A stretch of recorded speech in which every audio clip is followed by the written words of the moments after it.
Excuse me as I tidy up a bit. All right, look a little more presentable. What is going on, gentlemen? We are live. Today is Monday, June 23rd, 2025. The time is 4:08 p.m. Firstly, sucks. Halliburton went down yesterday during the finals for my basketball fans. I was watching it with my dad, and sad way to see it end. Yeah, what up, Ish? Good to see you, baby. So, in today's live stream, we will be talking about permission. And what's up, Mo? Good to see you, man. Yeah, Ish is talking about the finals too. Yeah, tough. Hey, boys, like the stream for me. Help me out, all right? Like the stream, improve outreach. Thank you in advance. So, today we're talking about permission when it comes to approaching girls in public. And honestly, I probably say this a lot, but this is one of the most important topics to cover, and I'm sure I've covered it in past videos and live streams, but I don't think you can hear this enough because this is pretty much what hinders every guy who's getting into this space and who wants to go in for their first few approaches. Lacking permission is what generates the fear. Lacking permission is what generates the anxiety, the worries about what other people are going to think. This is something that I have experienced firsthand, not even that long ago. Yeah, I got into this space just over 2 years ago. And one of the greatest things that I was able to pull from my immersion with Christian out in Poland, in Warsaw, back in 2023, was this concept of permission. So aside from Christian giving me the mechanics and the day game playbook, so to say, about how to stop, what to say at the beginning, etc., what superseded that, because before we could get to the playbook, he needed to break down some of these fears that I was feeling in regards to approaching. And this was the first one that he helped me through. And this was the most monumental one that he helped me through. And so I'm going to be doing the same for you boys today. I've got a whiteboard full of material that we're going to talk about. Okay. So, all right. So the first thing I wrote is oftentimes beginners lack permission when coming into this space. Okay, so let's talk about our upbringing. I'll use myself as the example. All right, so a lot of us, me specifically, I was raised in an environment where I was taught more or less to keep my head just above water. All right, so the concept that I was taught growing up is you don't want to stick out too much. Yeah, sure, you want to be an individual. Yeah, sure, you want to be individualistic, you want to create something with your life, but you don't want to stray too far from the pack. Yeah, you don't want to deviate too far, because that's how you get ridiculed. And nobody sat me down and taught me, said this to me verbatim, but this is what I was able to pull and understand when growing up. And how was this taught to me indirectly? Well, let's think about it. When we're in a classroom setting, we're not to speak unless spoken to or unless we raise our hand. And if the teacher calls on us without us even raising our hand, we're still expected to speak in that moment, right? So whether or not we can verbalize our thoughts is based on the permission of a teacher. A lot of us were raised in a similar environment where you had to raise your hand and ask to use the restroom. The worst part is this isn't just childhood. Yeah, I can think back to some recent jobs where this was a similar case. But just sticking to childhood right now, if I just wanted to take a piss, for God's sakes, I needed to raise my hand and get permission from an authority figure, the teacher in this case, just to do that. Yeah, just to go take a whiz. I needed permission to do that. Now I get it, right? And some we go to the extreme end of the spectrum, and we're looking at it from the teacher's perspective and the principal's perspective, and they're going, well, we don't want the clowns to just go to the bathroom whenever they want and wreak havoc in the school. We just want them to be in the classroom setting. Or you could take the angle, well, maybe if we're testing, we don't want the student to go to the bathroom and cheat, go look at the phone and memorize the answers and cheat on the test. I get it, right? There are some circumstances where it definitely makes sense. But every time I ever wanted to use the bathroom from kindergarten up until 12th grade, when I was 18 years old, I needed to raise my hand and get permission from an authority figure to do so. All right, so that's just teachers, right? Now let's talk about parents. A lot of us, a lot of the guys that watch my content are still in this position where they haven't been able to spread their wings, and that maybe they've been too scared. Maybe they're raised in a culture where it's very normal to stay really tight knit with your parents all the way up until the point where they pass away. And that's, there's plenty of cultures like that. But a lot of us were raised, and me, similar to me. When I was raised, my mother and my father did everything for me, almost to a fault. All right. So, on one hand, I thank them profusely for giving me such a nice and easy childhood where I never had to wash the dishes.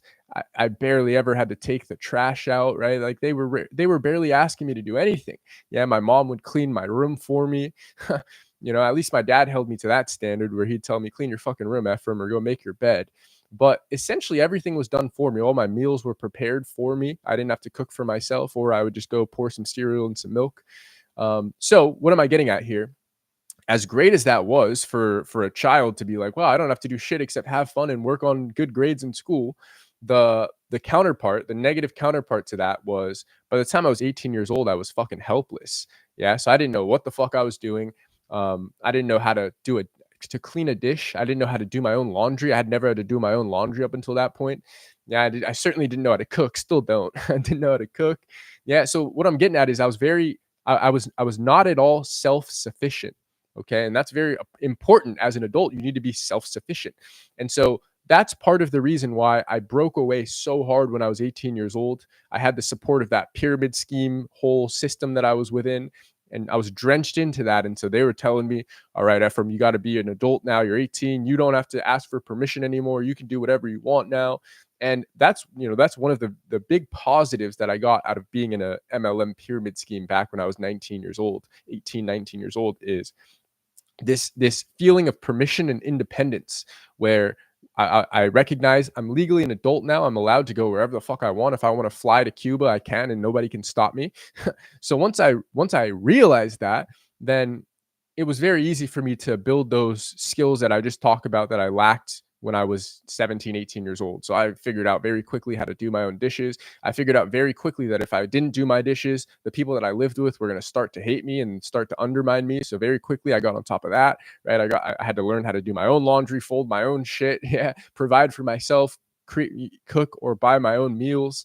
Yeah, this all had to do with me getting my first job and just becoming life responsible. Yeah.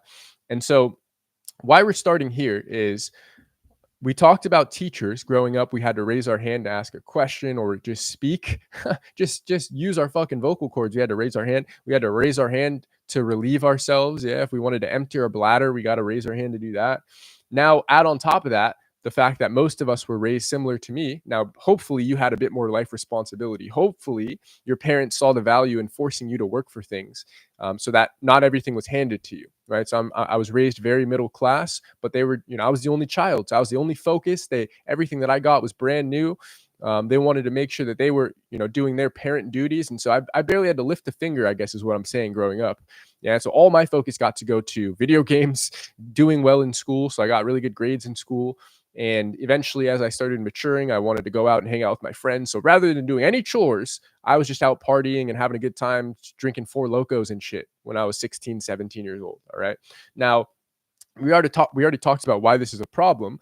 But what I'm getting at is, for guys that were raised similarly, where they were, they had a lot of stuff handed to them and they didn't have to do much as far as chores, then the counterpart to that is, you're so non-self-sufficient, you're so reliant on your parents that you find it difficult to do anything without their permission, without their blessing and their guidance. So a lot of guys present day, you could be 25 plus, yeah, you could be my age, but there's a pretty solid chance that you find yourself in a similar position where you're essentially your whole your whole youth to adulthood was accounted for and planned out by your parents.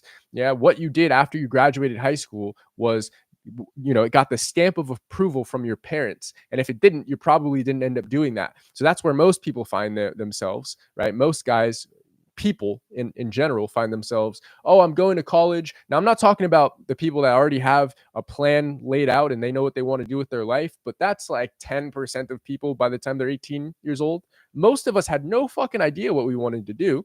And so our parents, once again, best intentions in mind, they funneled us into this system called college. Now, thankfully, I was able to break free of the matrix before I went and I got into 6 figures of debt to do some shit I didn't even want to do. I never went to college, thankfully. But a lot of people, they don't have an idea of what they want to do. They're pretty aimless by the time they graduate high school. And so they go, well, I guess the next logical step is to go to college. My parents are telling me to go. They said they'll support me financially, or they said they'll kill me if I don't go to college. So I guess I'm going to college. And they pick a fucking random major. Oh, business administration. They pick a random major that they also had to get the stamp of approval on the major. Even their interests, that they're like, all right, I'm forced to go to college. Can I at least pick something I'm somewhat interested in? And parents are coming in, nope, you gotta pick a major that pays you well, right? So they're not even doing what they are actually interested in. Instead, their parents are guiding their every move into adulthood as well.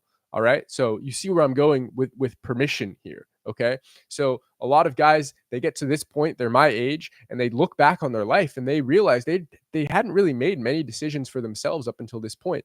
Yeah. They had to raise their hand to use the restroom, raise their hand to ask a question growing up.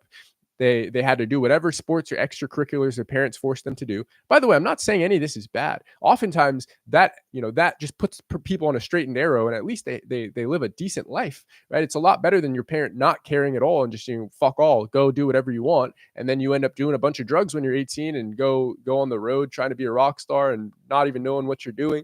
And then you end up in a shit dead end job where you're working, let's say construction. No hate to you guys, but I something tells me that most construction workers, they didn't grow up thinking, I want to work on a job site and hammer nails my entire life. Yeah, and have back issues by the time I'm 35, right? So it's like a lot of people that at least don't have this minimal level of guidance from their parents end up in situations where they wouldn't have otherwise. But there's still a negative to this, right? Which is thank you to the parents of all of us who wanted to put us on a good path, a safe, secure path, and they wanted us to have a nice office job with AC so that at least we don't have to be working on a construction site our whole life. But the problem is we were not taught how to think for ourselves. Yeah, we weren't taught how to go after what we want. Not what our parents programmed us to want, not what society and our classmates and our teachers told us that we should want, but what we actually want to do with our lives. All right. So you can kind of see where I'm gearing up towards. All right. We got plenty of stuff to go over during this live stream, but hopefully you can see why I'm prefacing it this way. Right. So we were raised more or less in a permission-based society where we needed to ask permission to do anything that we wanted. We were programmed this way from adolescence, literally since preschool, when I was first funneled into a little preschool community, and I had to raise my hand to do everything, and I had to do what the teachers said and my elders. Oh, respect your elders. That's something that was repeated to me throughout my entire life. Oh, Ephraim, you got to respect your elders. Your elders are wiser. Your elders know more than you. And so, okay, so we're talking about present day. You watching this live stream, there's a good chance that was the case for you. Might even still be the case. Yeah, you might even still live at home and might even still have parents telling you what you can or cannot do, what time you need to be home by. Oh, that's a bad idea, Ephraim. You can't go do that. No, Ephraim, you can't fly to another country because I said so, because it's too dangerous out there in the political climate of the world, and this and this and this, right? And you're having to get permission to just do whatever the fuck you want to do.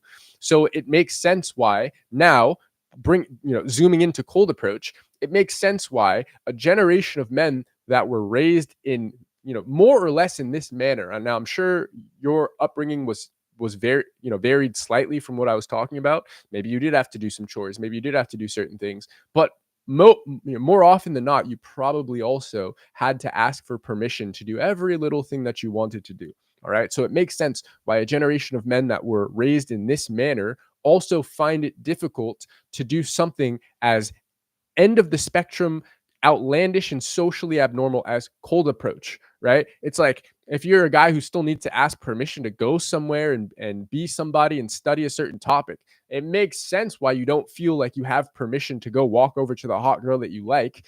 Yeah, it's because you're looking around, you're going, oh my God, everyone's going to judge me. I need permission from those strangers. They're my elders. Oh, those guys are older than me. I need permission, right? You're not probably saying this verbatim, but like this is what is intertwined into the makeup of your brain, the fabric of your brain. Yeah, your neurons, they're going, oh no, I had to ask permission just to wear a certain color on a certain day, or my friend group would ridicule me. So I certainly need to ask permission from somebody, I don't know who, but somebody, to go walk over to the girl. I need to ask those strangers if it's okay with them, and if I'm not going to offend them. I need to ask the girl to make sure that she doesn't think I'm harassing her before I walk over. Oh my God, I need to ask my parents, whoa, am I going to be seen as a creep if I walk over to this girl? Now, I'm exaggerating. You're probably not thinking these exact thoughts, but I guarantee you that something of what I just said is resonating with your core, is resonating with what goes on in your mind when you're scared to walk over to the girl and you're fearful of, I guess a better way to look at this is it's more so just these little permission based tasks that you wanted to do throughout your whole life that you needed to be granted permission to do have accumulated up until this point in your life, and now you are who you are present day, and you're looking at my channel and what I can do, and you're going, holy shit, like he just must not care about anybody, or he must be this like maverick that doesn't care about life, or blah blah blah blah blah. And what you probably can't see is the only difference between you and I is I have given myself, firstly, Christian helped me with this a ton, but at this point, right, these days, I've given myself permission to just go after what I want. Yeah, to just quit the fucking job that I hate working because it's detracting from this channel and my life's mission. Yeah, is to quit the stupid the programming job there I got laid off of, couldn't get another one. Okay, we're gonna pivot, right? I'm not consulting with my parents, with my past teachers, with my relatives about what do you think I should do in this moment in my life in order to succeed, in order to live a life similar to yours. And the biggest reason why I'm not asking that question to anybody is because everywhere I look, people are living lives that I don't want to be living. Yeah, it's like I could look as close as my parents and as close as my relatives and as far as the stranger on the sidewalk who's watching me approach. And 10 out of 10 times, I'm looking at their life overall, not just what they're doing for work. Yeah, I'm not just looking at the income that they're making. I'm looking at their life as a whole and what they've had to sacrifice to live this life that they think maybe they thought they wanted to live, and the realizations they come to as they age. And I'm just looking at this across the board and I'm going, I'm 25 years old. I'm having the most dating fun that I've ever had. Yeah, I got to 23 years old and I had none of these experiences. Here and there on dating apps. Here and there I had little flings when I was back in high school, but nothing's anywhere close to this. Why would I ever take input from other people in regards to what I should do with my life if they're hindering this portion of themselves, a huge portion? Dating, sex, dating life. This is a huge portion of humanity. In fact, the only way that we got to where we are is through these acts. And they're muffling this part of their life because they want to be a squeaky clean chap. Yeah, they want to be a good guy, a good guy who, oh my God, I led the safe, secure life, and I got my safe, secure degree, and then I got to this job that I don't actually like, but I got to climb the corporate ladder. And now he's 35, he's got his second kid on the way, and he's got a beer belly growing, and he's attending all of the all the kids' recitals, and he's got the play dates that he's hosting. And I'm just looking at this guy and I'm going, do I want to be that person? No. Yeah, I'm 25 now. Maybe it'll change in the next 10 years. Who knows? I'm sure it will. But the point is, in this moment of my life, I'm looking at that and I'm going, I don't want to follow that path if it leads me to that result. Does that make sense? Now, I know I'm being kind of broad right now and I'm not getting specific, but don't worry, we're going to dial it in.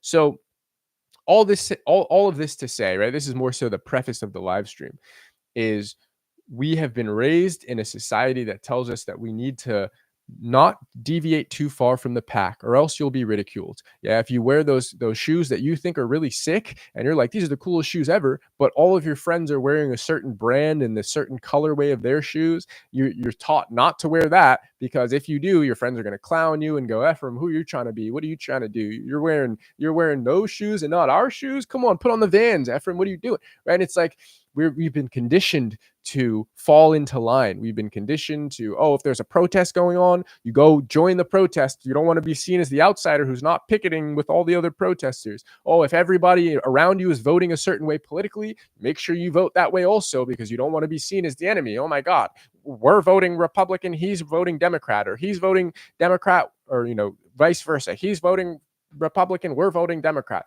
And it gets so granular, right? Oh my God, he's living this certain lifestyle, we're living this certain lifestyle. It's not compatible. Ephraim, we're gonna excommunicate you, and all these fears, right? All this stuff we're conditioned to believe growing up. All right. So moving on. So now let's dial this into approach. I'm just giving you my whole fucking life's outlook, and oh, this is why I choose to live my life in the way that I actually am choosing. I'm actively choosing to live it, and why I'm not consulting other people and how they're living their lives, because most often I don't want their result, right? If I'm to take input from somebody, it's going to be from somebody who's living the life that I want, at least in the area that they're giving input and advice. I mean, that's a very simple concept, one that I understood when I was 18 years old. Yeah, it's like if I want to live a certain dating life, I need to take advice from people that have achieved that dating life. And then every other area of life, very similar. If I want to achieve a certain income, I need to, or a certain career path, let me consult with people who are succeeding in that path. Right. So, anyways, now we're dialing it back into approach. Okay. So, so guys are scared to be seen, they're scared to be heard, and they're scared to be perceived in general. And this was me. All right. This is me talking to you as a guy who's been through this exact thing that I'm talking about. If you're curious how this topic came up, by the way, I was recording the paid school community intro today, drove down to San Francisco, and I was recording myself in public, skated by a park, busy streets in the Mission District, and I was weaving in and out of these streets, camera in hand, audio equipment all mic'd up and stuff. And I was everywhere I was going, heads were turning, people were wondering what I'm doing. Right? I had the what do you call it? The camera facing me so I could see as I'm passing people and their heads are popping up and they're looking at my camera, looking at me, wondering what's going on, right? So this is how this topic came up. All right. Guys, when considering approaching the girl, they're scared to be seen, heard, and perceived. Now, I'd argue, just from my personal experience, I'd argue that guys are more scared of being perceived in public by the strangers that are around than they are of getting rejected by the girl. This is certainly going to vary guy to guy, but this was my experience that I lived. I was out in Poland, Warsaw, Poland. We're out in Old Town Square, 2023, and I was with Christian. And I remember telling him, this was day zero before I'd ever gone in for my first approaches. I remember telling him, dude, you know what's so crazy? I'm actually, don't get me wrong, I'm scared of being rejected and not feeling worthy in front of the girl, yada yada. But I'm actually scareder of the people that are around that are going to see me get rejected, see me walk over to the girl, see me shoot my shot, see me go and say, oh my God, you look beautiful. I was more afraid of the people that were around that were perceiving that happening than I was of the girl that was going to reject me anyways. And so an example I remember using was, let's imagine it was just empty streets, me and this girl. I would be way less scared to walk over and approach that girl in those circumstances versus packed streets like it was, right? Warsaw, midday, packed streets, everybody's walking, going to work, going to the gym, whatever.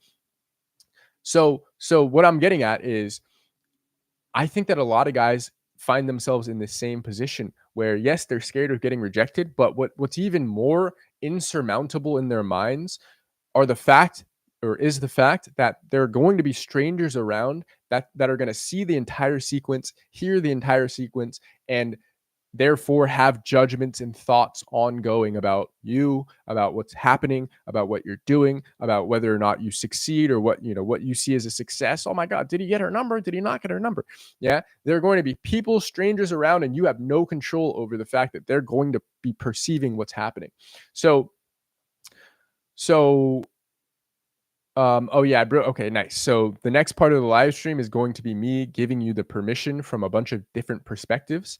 But let's see if we want to talk about any of these other points before we dive into that. Okay. So, yeah, I mean, guys are just worried that strangers are going to see them walking over. They're going to hear what they're saying. They're going to go, oh my, look at this guy. Look at this guy with the curly hair and the funny looking nose ring, or whatever they're thinking. Right. And they're just so worried about the perception of others.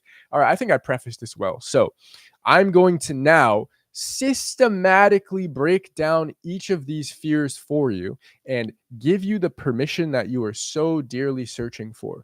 All right. So maybe I can't give you permission in every area of your life, right? This is just my specialization. But at this point, when I'm 25 years old, this is my specialization. All right. Is being able to be free from bullshit, not be inundated and flooded and drowned by all of these other thoughts of all these other strangers and people, and instead just live my life in a certain way that has led to the dating results that I have. And if you're curious what the fuck I'm talking about, my name is Ephraim. Welcome to Pool University. Have a seat.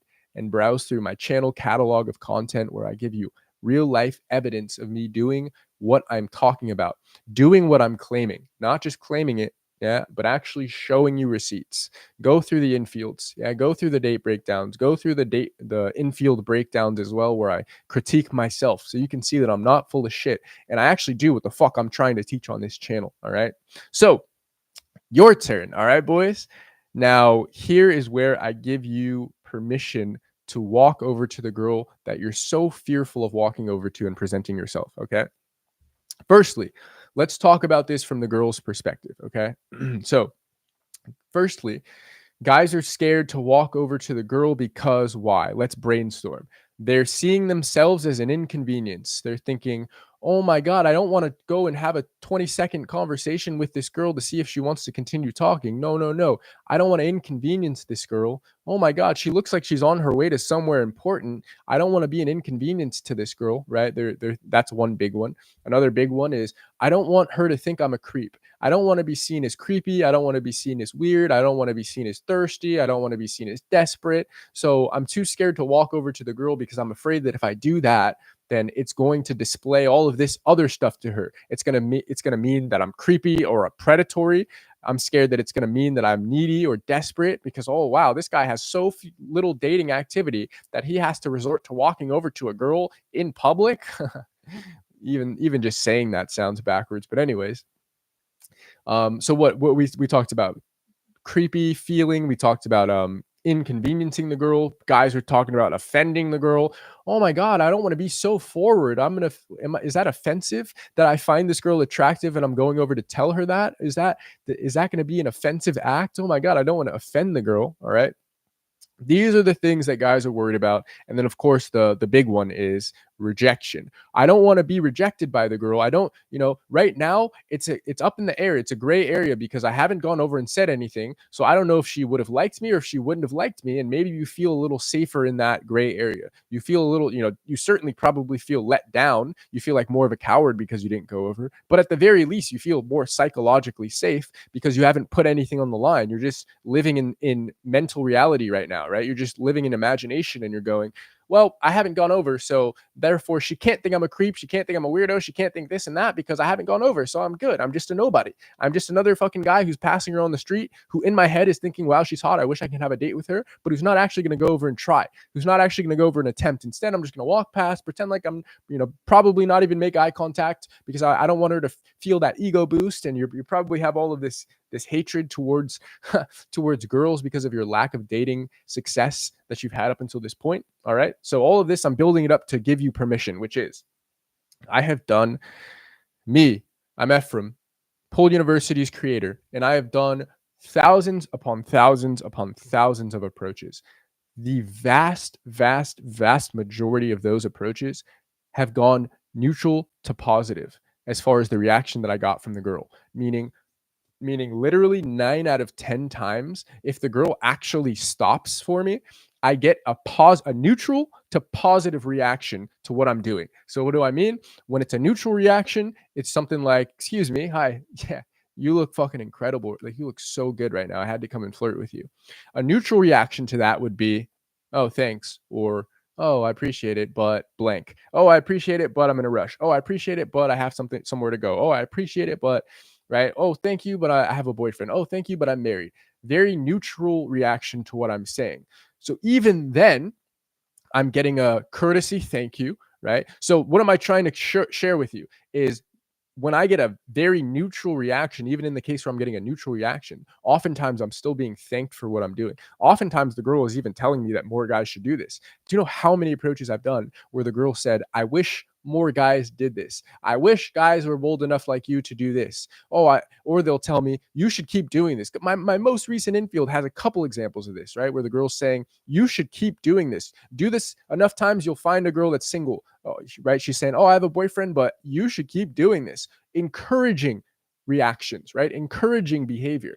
Those are the neutral ones, not to mention all the positive ones, right? So the vast majority that don't go neutral go positive, where the girl's going, oh, Oh my g thank you, like, you came over to me just to tell me that? Wow, you're so bold, or wow, I can't believe it. Wow, no guy has ever done this. Wow, guys rarely ever walk over to me in person. Wow, this and that. And they're giving me a positive reaction, not just a neutral, but a positive reaction to what I'm doing, right? Remember, we're just talking from the girl's perspective right now. I'm just breaking this down one section at a time for you. So just from the girl's perspective, 9 out of 10 times I'm getting a neutral to positive reaction, positive leaning reaction.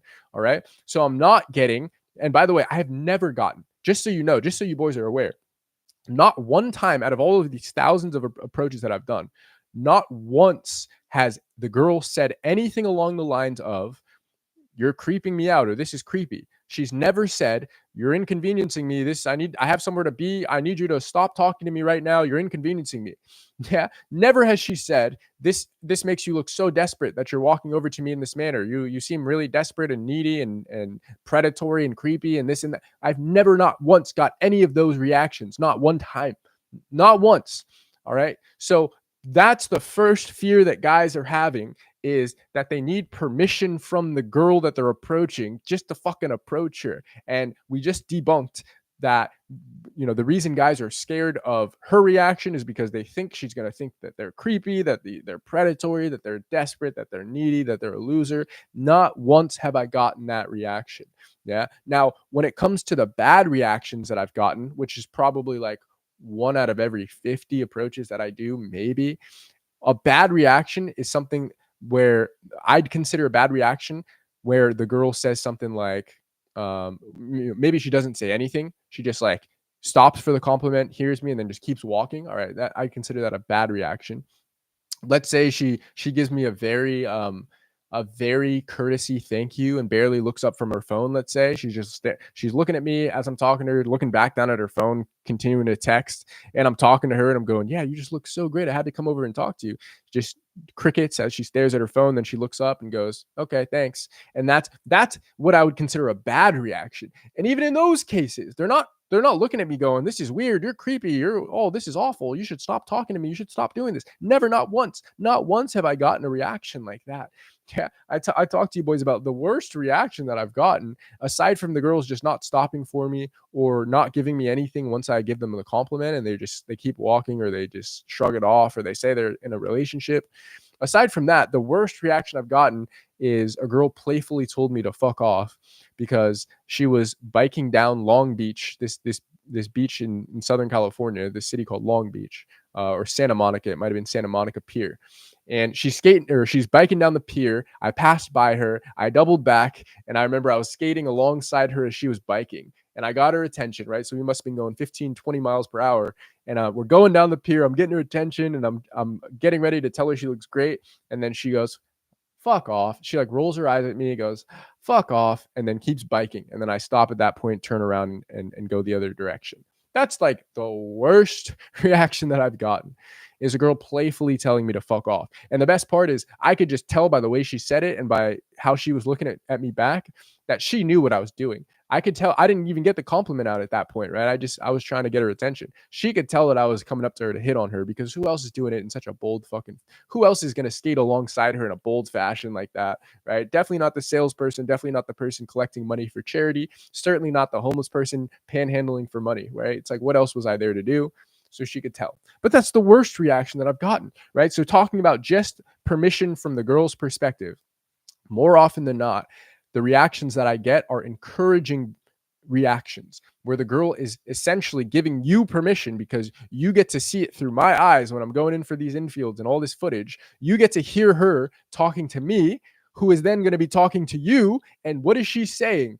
"I wish more guys did this. I wish more guys walked up to girls like you're doing. I wish you should keep doing this," right? "Oh, I wish the world was more bold, just like this. Oh, I wish, I wish, I wish." So she's not just giving you permission. She's not just saying, "All right, thanks for doing this." Like, "Oh, okay, I appreciate it." She's actually encouraging it by saying, "I wish more guys did this." Yeah, because she, just like all of you are aware, she's very aware that Modern day man is just hiding behind the dating app screen. Modern day man is just hiding behind Tinder and Bumble, waiting for her to swipe on them, waiting for her to message them. Yeah, modern day man is so hesitant, so pussyfooted. Yeah, he's walking over so tepidly. He can't walk over. He's got to walk over virtually. Yeah, he's got to ask her out through Snapchat. He's got to DM her on Instagram before he's got to confirm that she likes him before he'll even try to go for a date. And when he does, it's still in a very weak way, right? Guys are trying to ask girls out over Tinder and she swiped right on you. All right, clearly there's some interest. And now they're going, well, if it's all right with you, well, if you want, we could hang out if you want. But as long as it's what you want, it's not what I want until it's what you want. So as long as it's what you want, then I want to. And it's just this tepid, this very, very shy, very shy method. And yeah, we're not going to go on that point too much. But there you go. That's permission number one. All right. Permission from the girl herself, who is literally telling me, I wish more guys did this. Okay. Next, permission from the bystanders. All right. This is great. Permission from the bystanders, permission from the strangers and the onlookers that are going to be watching what you're doing, that are going to be hearing your conversation, that are going to be judging you potentially. They're going to be thinking whatever thoughts that they think. And you and I, we never get to figure that out. We never get to know what they're thinking about you. The great thing is it doesn't matter anyways, but let's get into it. All right. So permission from the bystanders. Okay. So I'll start this off with an example. All right. This is something I've gone over in the past. There's this underground train system called BART. All right. So this is how we get around in the Bay Area. If you're not driving somewhere and it's too far to take the bus, you can go throughout. You can get from San Francisco to other surrounding cities with this underground train system. And oftentimes what you find if you ride the BART is there are these performers. There are these train performers. All they do with their day, usually they look like they don't have much going on with their life. Usually they look like they're 4 steps away from being homeless. But what they do is they hop on the train, this more or less quiet, normal, everyday train. They start making a bunch of noise. They bring this big ass speaker in there. They start blasting some music, and they just start breakdancing on the train, doing flips on the little handle hooks where you're supposed to keep your stability. They're hanging on, doing flips and backflips and all this stuff with their joints and stuff, popping their joints out of place. All right. So this is what's going on in the BART systems on pretty much every day. All right.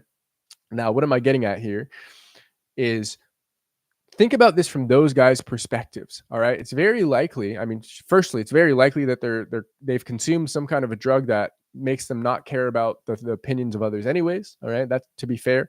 But it's very likely that they have some sort of hesitation when it comes to doing this, right? They're aware that most people on the BART train are going to be rolling their eyes going, here we go again, another fucking guy dancing for money. All right. They're very aware that they're going to be judged and they're going to have a bunch of people pull out their phones and be laughing at them. This happens every day. Yeah. People, they'll pull out their phones, they'll record them. They'll go, oh, look at this fucking loser dancing for money on the BART train. Ha ha ha ha. Yeah. These performers, they're very aware that all of this is going to happen. Yet they still hop on the train. They still do their dance routine. And genuinely, most of the times that I've seen them do this, I see like 2 or 3 people on the BART train pull out $1 or $5 bill and hand it to them, right? And actually pay them. Okay. So if we're looking at this from their perspective, right, they don't feel the need to get permission to do something that is far more socially abnormal than walking over and hitting on a girl in public. I'd argue that disrupting the peace in a train where people are just trying to get to their destination and blasting music against everyone's will and forcing everybody to watch this routine that you've got going on, and all your clothes are flying around and shit. People are damn near getting drop kicked when you're doing your flip. I'd argue that's far more socially abnormal than walking over to a girl and trying to line yourself up a date. Yet these guys feel no problem doing that. And now this is the point I wanted to get to. Me, the guy that was recording, and all the fucking people on that BART train, guess what? As soon as we get to our stop, as soon as they finish their routine and they go to the next BART car, right? As soon as we get to our stop and we move on with our lives, that little routine that just happened is essentially erased from our minds. So what do I mean? If you were to take that guy or the group of guys that were doing that routine, and let's say 2 hours later, you came up to me and you said, Ephraim, I got a question for you. And you lined up that guy and like 7 other guys in a fucking picture lineup. And you said, point to the one that was doing the dance routine. Firstly, I'd probably go, what? What are you talking about? What dance routine? And then you would jog my memory a little bit more and you'd go, well, remember earlier today you were on the BART train and there was a guy, and I go, oh yeah, I remember. All right, which of these guys is the one that was doing the dance? I'd literally look at you and I'd go, maybe it was number 3. It could have also been number 7. I don't even remember what the guy looked like. I don't remember what he was wearing. I was barely paying any fucking attention. As soon as he started dancing, I just went back to my YouTube shorts and I was just scrolling through YouTube. I actually have no fucking clue who it was, honestly. Yeah. And so what am I trying to get at here? Somebody that is doing something far more socially abnormal than anything that I'm doing, which is walking over to the girl and trying to line myself up a date. I still can't remember. I still can't recall anything about the guy that was doing that. I couldn't tell you what dance moves he hit. I couldn't tell you what song was playing while he was dancing. I certainly couldn't tell you what he fucking looked like or pick him out of a crowd. Yeah. So the point is, the people that are witnessing, right? The bystanders that are witnessing you walking over to the girl and doing your best to line yourself up a date, they are not paying nearly as much attention to you as you make yourself believe that they are. And I've proven this to myself time and time again, where I've approached on the same fucking sidewalk, 6 months in a row, because it's like, this is the main street in the neighborhood that I'm living in. And every time I'm going out with my board and I'm skating to the gym or I'm doing these errands and stuff, and I'm approaching girls along the way. And every day I'm seeing familiar faces, people that I recognize. And there's never a time where people are starting to get this is Ephraim. This is the guy that approaches girls. Oh, I swear I saw him doing this yesterday and the day before. Oh my God, I swear they don't care about you. They're not thinking about you. All right. Just like me, when I hop off that BART train and somebody tells me, all right, pick the guy out of a lineup. Which of these guys is the one who's doing the routine on the train? I would just be like, dude, I was not engaged in what that guy was doing. I was focused on myself. I was thinking about, what stop do I have to get off of? All right, I'm 2 stops away. Okay. I was thinking about what I was going to do after the stop. I was going, okay, am I going to take 19th Street or am I going to take 17th Street to get over to my dad's house? Okay, sweet. I was thinking about, I wonder what's going on at the lake today. It's a nice Saturday. I wonder if there's anything going on at the lake. I was thinking about, I wonder what my dad and I are going to do. Maybe we're going to go and play some pool, right? I was thinking about, I hope this girl texts me back. She was hot. I met her the other day. She was hot. I hope this date gets lined up. I'm thinking about, I hope I get this new job, right? Back when I was applying for different jobs and shit. I hope the interviewer calls me back. Oh my God, I hope I can get this new job. I'm thinking about, I hope guys are engaging with my content. I hope they're liking it and they're finding value in it and they're applying it. I'm not thinking about all of these individual strangers and what they're doing with their day. I'm just not. It's impossible. I don't have enough bandwidth in my head to think about all of this shit. I don't have enough bandwidth in my mind to store all of these experiences and have them actually matter to me in an impactful way. It doesn't matter to me, right? All that matters to me in this moment is what I need to do. I'm hungry. What am I going to eat? So in the very same way, all of these strangers that are around you, that are watching you walk over to the girl, they maybe for the 5 seconds that they're going, wow, that was outlandish. Wow, that was bold. I can't believe he just did this. Oh, that sucks. She just walked right past him. Oh, that sucks. And then they just keep on going on with their fucking day. Yeah. Now they're worried about, okay, that was a little awkward. Dang, maybe he'll get him next time. Okay, whatever. And they keep walking. And 5 seconds later, they're going, all right, shit, am I late for work? I got to pick up the pace. All right, wait, do I have enough time to grab a coffee on the way? Oh, fuck yeah, let me hit Starbucks real quick. Oh, look, Jane, the coworker. Hey, Jane, how's it going? All right, I'll see you later at work today. Sweet. They're going, I wonder what I'm going to have for lunch. Did I pack my lunch? Fuck, I forgot my lunch. Now I got to eat out. Now I got to spend some money. They're going, oh my God, I got a big presentation to do at work today. Fuck, let me start doing the mental notes about what I have to do and what I have to say. I want to make sure that it comes out well. Yeah, they're not thinking about Ephraim. They're not fucking thinking about, all right, it's been 5 hours now. I wonder what that guy is up to. That guy that walked over and approached that girl 5 hours ago, after my daily commute. I wonder what that guy's doing. Man, what a killer, that guy. Wow, he's such a cool guy. Wow. I wonder what he's doing. And he got rejected. I wonder if he gave up. I wonder if Ephraim gave up and went home, or if he's tried again. Yeah. And I wonder if he does that often. Yeah, I wonder if he does that a lot, if he walks over to a bunch of girls. And I wonder what he thinks about himself. I wonder if he has a YouTube. They're not. Does that make sense? They're not thinking about any of this shit. They're simply not. They don't have enough bandwidth in their minds to be focused on one individual stranger. We think that we're so important because we are ourselves. Yeah, it's because everything that happens in your reality happens through your lens. Yeah, but there's everything is happening all at once through everybody's lenses. That's the beauty of it. Yeah, that's what I mean. In the best, most encouraging, most liberating way possible, you do not matter. Nobody cares about you. Maybe your mother and your father and your fourth uncle care about you a smidge. And they go, well, I hope my son is doing okay. Well, I hope my nephew is doing great today. All right, anyway. But even them, right? Even then, my dad's going to work. He's going, all right, fuck, I got to focus on what the accounting stuff. I got to focus on crunching the numbers. Yeah, they're not even worried about their own son 24/7. That would be irrational. So you can certainly believe that these strangers who saw you for a split second one time on one street corner, they are certainly not thinking about you. They don't care about you in the most liberating way possible. The bystanders, they don't care about you. So I started this out by giving you permission from the girl. Wow, she's encouraging it. Wow, she's saying I wish guys did this more. Wow, she's saying thank you, you should do this more often.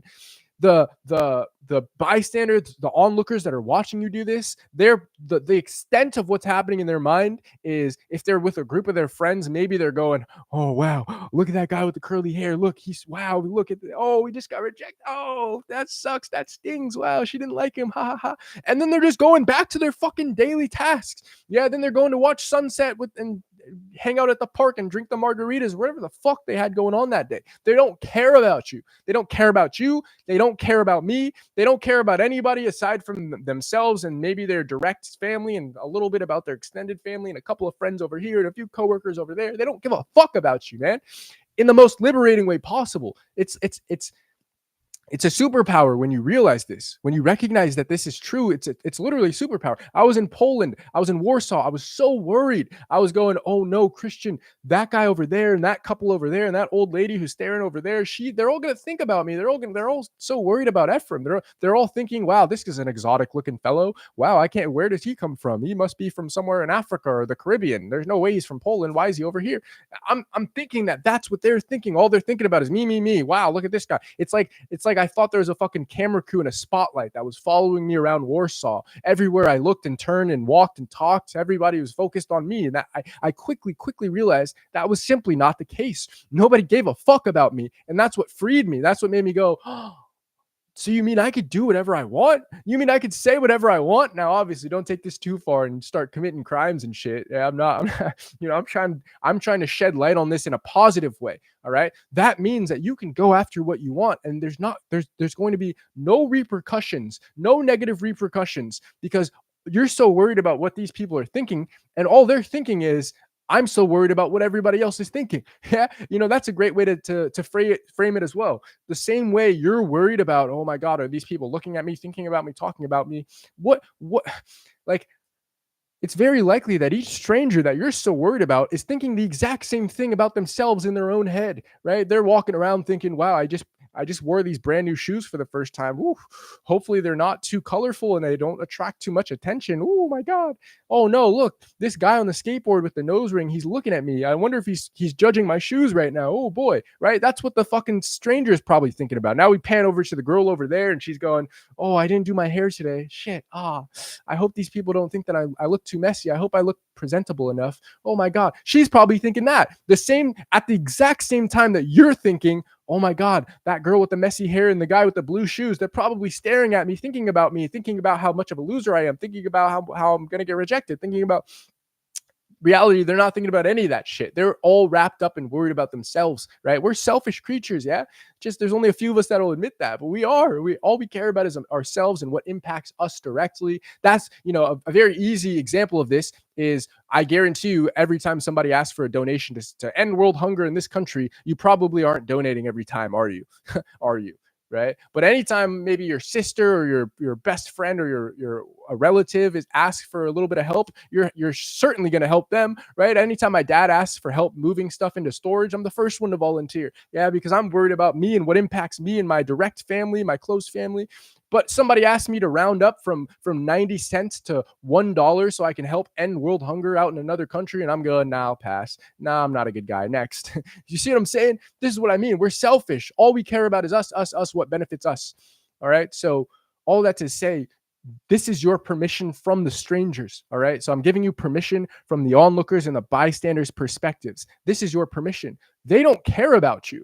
Yeah. Me, Ephraim, as a bystander or an onlooker who might be around if you ever go in for your approach, I am going to care the most because I'm the one who's invested. And I'm going, wow, this guy's approaching nice. And even then, I'm going to forget about that shit 2 hours later. Let's say we randomly cross paths and I watch you go in for an approach, but unprompted, this wasn't scheduled. We just happen to be in the same city. And I'm like, whoa, that guy's approaching sick. Nice. I probably send a message to the entourage. Dude, you're not going to believe it. I was out in fucking Spain and I saw somebody a cold approaching. That was great. Yeah. And then 2 hours later, you can ask me what you looked like, what you were wearing, how you stopped the girl, how it went, how the girl looked, anything about you. And I'd go, what? Wait, what are you talking about? Oh, yeah, there was that guy that approached, wasn't there? That's right. Anyways, let's go play some fucking spike ball, right? I'm not going to be worried about you, man. So this is your permission from the bystanders and the onlookers, is that they simply don't care. They don't care about you. So I've given you permission from the girl. Yeah, I've given you permission from the bystanders and the onlookers, and you're so worried that they're going to judge you. Lastly, there's two more. So penultimately, I'm giving you permission from the world. All right. So not just the bystanders and the onlookers and the strangers that are there in that moment in earshot. Yeah, that they can see you, they can witness it happening. Let's just talk about from the world in general. All right. So the way I'm going to give you permission from the world is to share with you. You've probably come to this realization by this point at your life. Yeah. But this is all made up anyways.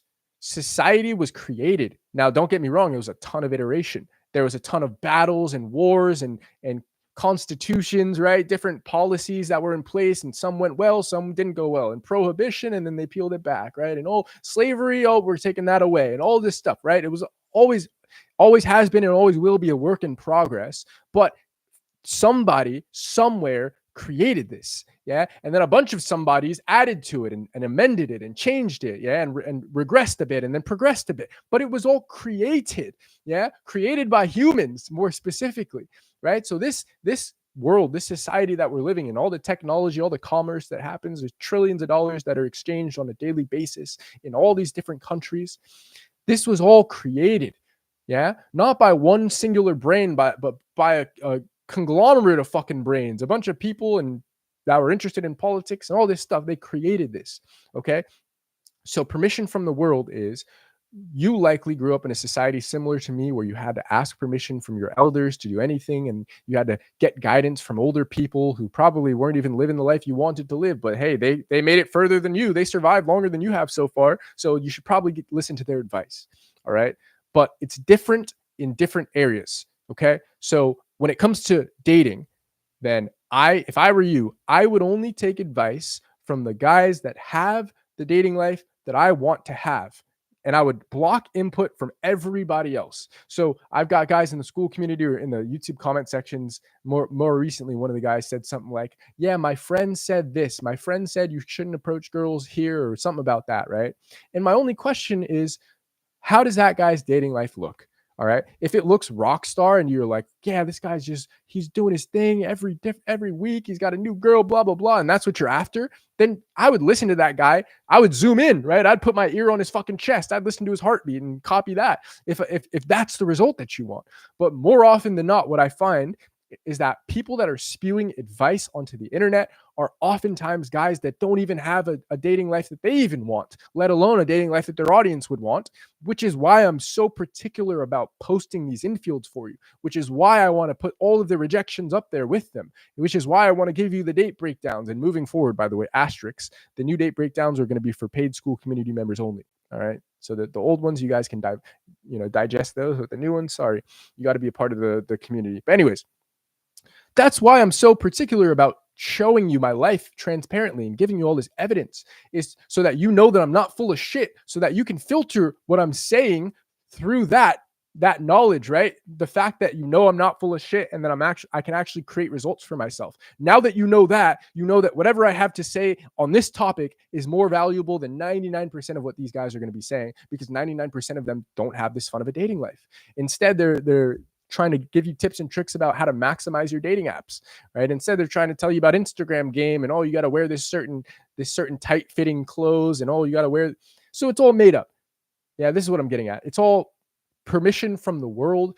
They made it up anyways. Yeah, nobody had to give permission to the initial explorers to go out and conquer traverse the seas and conquer the new lands. Nobody gave permission to the Americans to break away from the British and have a revolutionary war. Nobody gave permission to the CEO of the company you work for to start his own company. Nah, he said, "Fuck it, I'm going for that." So in the very same way, permission from the world is we're all doing the best that we can. Nobody has everything figured out. Even the philosophers that you follow, yeah, it's like they were people with their own flaws as well. It's certainly not me, right? I'm not a guru by any means. I'm just a guy who's gotten higher up the mountain than most guys in regards to dating. And so I'm just taking a few steps down the mountain and meeting you where you're at and helping you where you're at, right? Because I can relate to you very directly because I was you. I was you very shortly ago, too. Very recently, I was you. 2 years ago, I was you. All right. So there you go. There's permission from the world. It's all made up. All right. It's all a fucking construct, anyways. What up? We got Wing Bro in the chat. Joseph says, any tips for hair maxing? I love that. I love that. Yeah, you gotta use the castor oil. All right. You gotta rub your bald head like a genie 3 times and then pray. You gotta manifest the hair. Okay. As long as you manifest it, it'll come. All right. Anyways, moving on. So the last one is permission from yourself. All right. Now this is obviously going to be hopefully the most impactful one. Permission from yourself. I've given you permission from the girl. I've given you permission from the onlookers and the bystanders that are directly surrounding you when you approach. I've given you permission from the world as a whole because it's all made up anyways. And the ones that actually make make a mark on the world are the ones that reject the social norm. They're the ones that reject the standard way of thinking, the pack mentality. Oh, let me just fall in line and put my head just slightly above water so I could just breathe, but not too far where I'm actually trying to do something for myself. So lastly, I'm going to give you permission from yourself. And the way I'm going to do this is by asking you one very simple question. In regards to dating, how do you want your life to look? That's my question for you. In regards to dating specifically, how do you want your life to look? And then the follow-up question is, how does it look right now? And let's compare the two. All right. How you want it to look, how it looks right now, and the gap between where you're at now and where you want to be. How do you feel about that when actually auditing yourself honestly? How do you feel about that gap?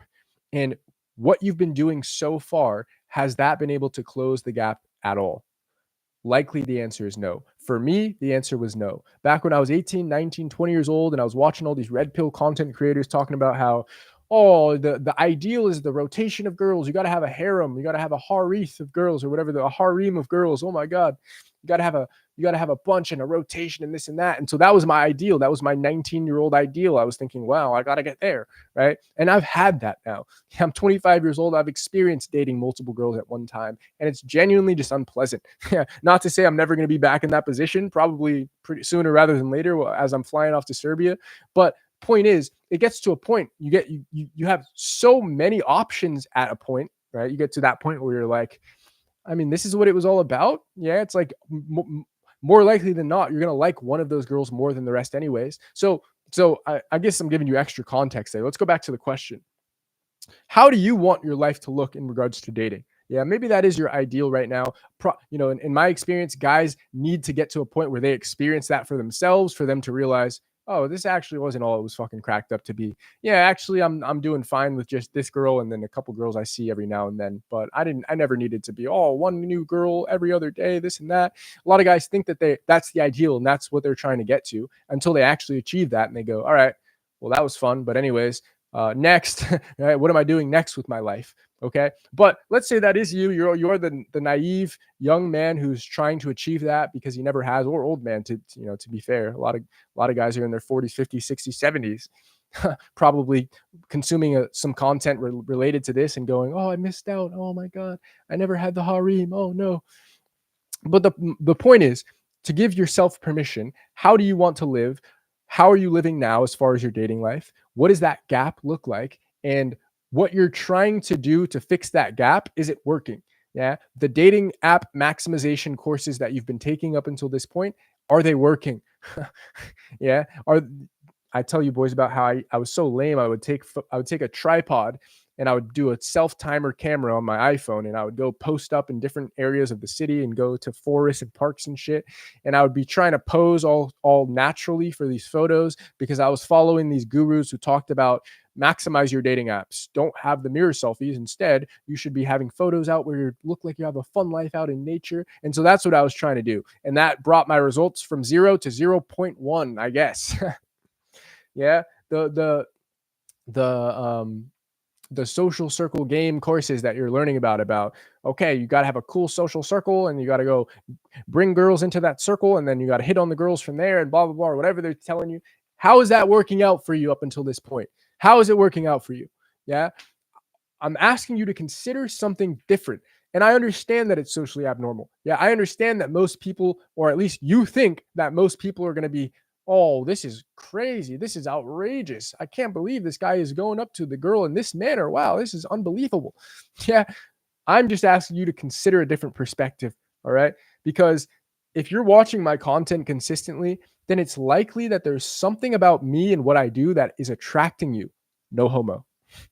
If you're watching my content, though, think about it, right? It's like whether it's the life that I'm living, whether it's the dating life that I've achieved for myself, whether it's all the day breakdowns that you've seen and you're trying to unblur the photos of the girls in the thumbnails and go, wow, how hot is she? Wow, she's hot. Whatever it is that is maintaining you on my channel and keeping you around, there's something that I'm doing that you are attracted to. And I'd like you to consider that one little thing is that I've given permission to myself and I've given permission to other guys to just go after what they want in this manner. Yeah, a lot of the times what attracts you to this channel and this kind of content is not even just the fact that you can improve your dating life, but it's just the way of thinking and the way of life overall. It's like that's what attracted me to Christian, right? I came across Christian's channel and I got a bunch of related recommended videos from other content creators and they were doing something that we can consider similar, but their whole life was just about lay count, date ratio. Oh my God, how many girls have I fucked? And that's the only metric that I need to account for, and blah, blah, blah. And that's all that they were spewing out. And then I panned over to Christian and he was talking about changing your life through the skill set.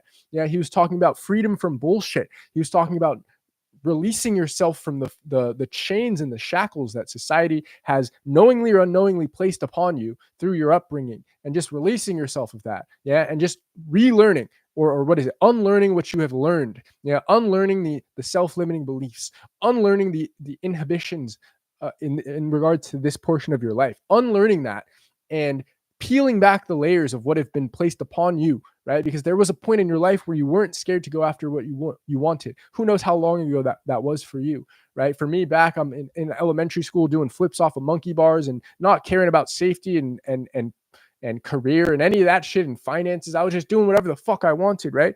There maybe for you it was the sport that you played in college or in high school. Yeah, and that's what made you feel alive, and that's what made you feel free, and you didn't have to worry about society and being proper and being squeaky clean and all this shit, right? So there you go. Permission from yourself. How do you want to live? And it's probably likely that what you've done up until this point has not gotten you to that place. Otherwise, why would you be consuming my content? And so consider that there are some changes that you must make. And the first step is just being able to acknowledge where you're at, right? Just being able to acknowledge that you're not living the life that you want to be living. That's a big pill for a lot of guys to swallow because we have these huge egos and we try to put up a front and we try to make it seem like everything's okay and we're always good and we're always cool and we have no problems getting girls. Wow, yeah, dating is so easy, blah, blah, blah. So anyways, boys, we're going to end the stream there. I hope you enjoyed. Hope this was insightful. Talk soon.